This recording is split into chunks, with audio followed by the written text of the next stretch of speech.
Stop, tout de suite, avant d'aller plus loin, j'ai un truc à faire. Cyril, bouge pas. Qu'est-ce qui se passe? Ok, penche-toi. Ah là là. Là, la caméra. Ah, ça part, voilà. hein, ça part. Carlo, tu fais le malin, mais pense-toi, ça va encore. Bon, Oui, moi je trouve. tout ça pour dire... Considérant que je pourrais être son père.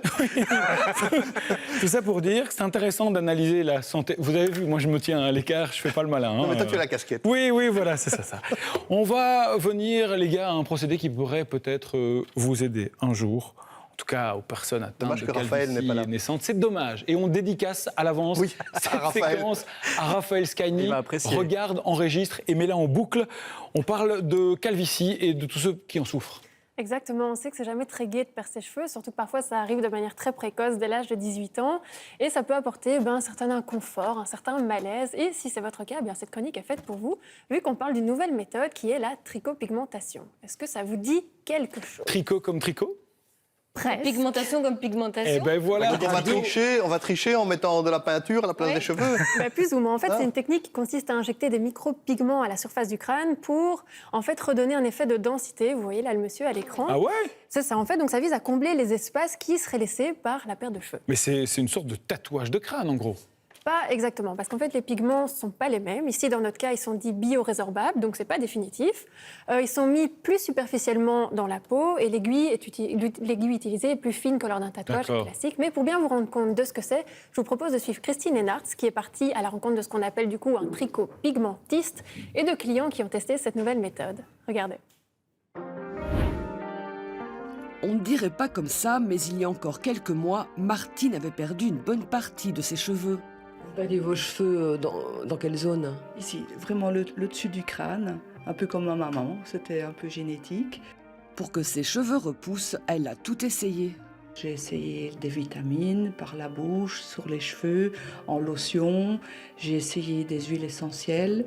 Sans succès, alors Martine s'est tournée vers une nouvelle méthode, la tricopigmentation. C'est un remplissage. C'est un tatouage dans les tons brun-gris. Et c'était bien ce que je demandais. En réalité, on n'a pas implanté des cheveux sur le crâne de Martine, mais bien des micropigments que l'on devine ici sous ces quelques mèches. Dans cet institut namurois, on est spécialisé dans cette nouvelle méthode. Nous allons employer des pigments biorésorbables que nous plaçons dans le derme, de façon à ce que nous puissions compléter les zones démunies pour qu'une illusion d'optique soit créée afin de compléter les blancs. Ici, c'est Romain qui se fait colorier le crâne. Romain, est-ce que c'est douloureux? Non, pas du tout. C'est comme si c'était une toute petite pincette. À 24 ans, Romain souffre d'une calvitie naissante. Quand je suis assis et que des gens passent derrière moi, même si ça m'importe peu qu'ils voient que j'ai une paire de cheveux ou quoi que ce soit, j'y pense et j'ai plus envie d'y penser. C'est vraiment pour ça que je me suis tourné là-dessus. Pour un effet plus naturel, on lui a conseillé de se raser les cheveux avant de passer à la tricopigmentation. Pour le résultat final, il faudra au moins 3 séances et un bon petit budget. Ici, on paie par zone à travailler. Cette première zone est ici. La seconde zone vient vraiment se composer d'ici. La troisième zone est vraiment celle-ci. Et enfin, la quatrième zone vient vraiment... Et il faut compter 1 200 € par zone. Bonjour la piqûre. Même à ce prix-là, Ariane n'a pas hésité une seconde. Après 2 grossesses et une chimiothérapie, elle avait perdu pratiquement tous ses cheveux. Voici à quoi elle ressemblait il y a encore 2 ans. J'étais vraiment complexée. Vous avez fait le traitement où ça exactement? Dans quelle zone? Pas toutes les zones. Je veux dire surtout le dessus et les côtés et l'arrière, quoi. Dans la nuque, il n'y a pas eu besoin parce que là, j'avais encore des cheveux. Mais je veux dire, c'était la seule technique qui était possible chez moi. Je m'étais renseignée aussi pour faire de la réimplantation. Mais j'avais pas assez de cheveux à l'arrière, donc ça n'aurait pas marché. Après avoir traité toute sa tête en tricopigmentation, Ariane revit. L'illusion est parfaite. Tout le monde a été bluffé. Tout le monde pense que mes cheveux ont repoussé. Romain, lui aussi, a bluffé son entourage. Nous le retrouvons après 2 mois. Ses cheveux ont repoussé et la différence entre l'avant et l'après-traitement est encore plus flagrante. On est vraiment entre 30 et 50% des points. Même moi, pour même 30 à 50% des points, je suis complètement époustouflé. Pour conserver ce résultat, il faudra faire des retouches tous les ans ou tous les 2 ans, selon les cas. Bon, la vie des garçons qui sont concernés, forcément, vous en pensez quoi?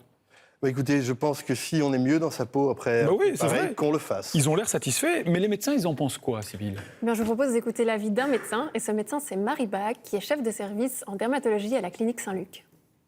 Le résultat est tout à fait, on peut le dire, bluffant, avec un rendu esthétique qui est tout à fait incroyable pour toute une série d'indications, en particulier le camouflage de cicatrices ou le traitement des alopécies androgénogénétiques, les personnes qui ont tendance à se dégarnir au sommet du crâne. Et donc c'est vrai que ça peut être une alternative dans des cas particulièrement problématiques. Est-ce que vous recommanderiez cette méthode à des patients ? On le recommande déjà. C'est vrai qu'on a eu dans des cas de cicatrices ou de personnes qui ont une chute de cheveux pour lesquelles les traitements conventionnels n'ont pas donné des résultats suffisants et qui sont particulièrement affectés par leur calvitie. On les a déjà orientés vers ce type de technique, voilà, quand ils ont évidemment les moyens, parce que ça reste des techniques particulièrement coûteuses. Alors, l'avis est unanime, ok, mais c'est vrai qu'il y a quand même un certain coût là derrière.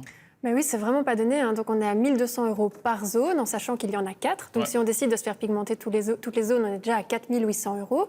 Et à ça, il faut encore ajouter les retouches, parce qu'on l'a dit, ce sont des pigments résorbables, donc ça ne reste pas. Il faut envisager ces retouches toutes les 1 à 2 ans, et c'est entre 3 000 et 5 000 €. Ah ouais, quand même, tout alors à fait. Justement, on peut se poser la question, pourquoi c'est pas comme un tatouage? Pourquoi ils font pas ça de façon définitive et ils veulent absolument que ce soit résorbable? Parce que on a l'impression que c'est un peu une machine à sous, quoi. C'est une machine pour se faire de l'argent. Mais quand on voit le prix, on se demande finalement si c'est peut-être pas mieux de faire une greffe de cheveux. Il y a une différence majeure entre les deux? Mais les greffes de cheveux, ça reste quand même des actes chirurgicaux, donc c'est un petit peu plus invasif. Alors on les réalise avec des anesthésies locales maintenant. Il faut savoir que la trichopigmentation, pas d'anesthésie. Donc Romain, dans le reportage, il nous dit qu'il sent presque rien, mais les 2 dames, elles nous ont dit qu'elles avaient eu très mal. Donc bon, vaut mieux le savoir. Ouais, c'est un mec, C'est ça. Il est fort. Un mec, ça Mais c'est quand même des aiguilles dans le crâne. Oui, tout à fait. Ouais, des petites aiguilles. Tant qu'à mettre des aiguilles, autant mettre des cheveux, quoi. Oui, c'est tant qu'à faire. C'est pour que ça C'est pique. ça, pour le niveau du prix pour une greffe de cheveux, bon, c'est difficile de déterminer un prix parce que ça dépendra de la taille de la zone, mais on est entre 2 000 et 6 000 €. Donc c'est plus ça. Ouais, mais il faut peser le pour et le contre, évidemment. Mais c'est fréquent les problèmes de calvitie? Oui, l'alopécie, donc c'est le terme scientifique dite androgénétique. Alors c'est une alopécie qui arrive donc dès la puberté chez les hommes. On sait qu'à partir de 50 ans, il y aura entre 50 et 80% des hommes qui auront cette alopécie. Mais tu sais que tu vas sortir. Voilà. C'est-à-dire pas encore de loin. Mais oui, mais quand même. Donc c'est énorme. Chez les femmes, ça arrive plus tard. Ouf, mais bon, entre 40 et 50 ans, et on a quand même une femme sur 3.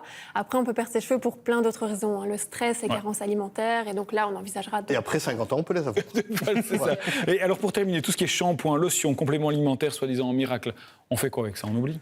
Ce qu'on retient, c'est que ça représente quand même un très gros budget et qu'au final, il n'y a aucune preuve scientifique de leur efficacité. À l'heure actuelle, on a 2 médicaments qui ont fait leurs preuves, c'est le minoxidil et le finastérid, en sachant que ce sont des traitements qu'on prend à vie et qu'il y a quand même certaines contre-indications pour les femmes. Si vous avez déjà essayé ça, la trichopigmentation, n'hésitez pas à partager votre expérience aussi sur la page Facebook de l'émission. Pour la suite,